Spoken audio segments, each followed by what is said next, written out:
తిరుపతి తొక్కిసలాట ఘటనకు నైతిక బాధ్యత వహించి దేవాదాయ శాఖ మంత్రి ఆనం రామనారాయణ రెడ్డి రాజీనామా చేయాలని వైసీపీ నేత భూమన కరుణాకర్ రెడ్డి డిమాండ్ చేశారు. పైగా జగన్ను విమర్శిస్తారా అని ప్రశ్నించారు.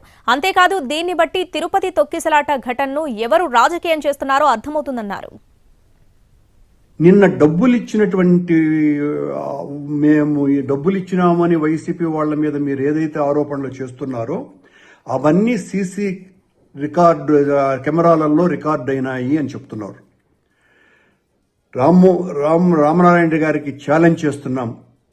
అది నిజమైతే, మీరు నిజంగా దేవుడి మీద భక్తి కలిగినటువంటి వాళ్ళైతే ఆ సీసీ కెమెరాల ఫుటేజ్ని బయట పెట్టాలి.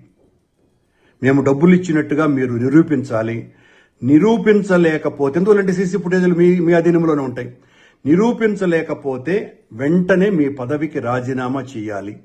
మమ్మల్ని అసలు జగన్మోహన్ రెడ్డి గారు వచ్చేంత వరకు మమ్మల్ని ఆసుపత్రి ముఖం వైపు కూడా రానివ్వలేదు మీ పోలీసు, మీ అధికార గణం.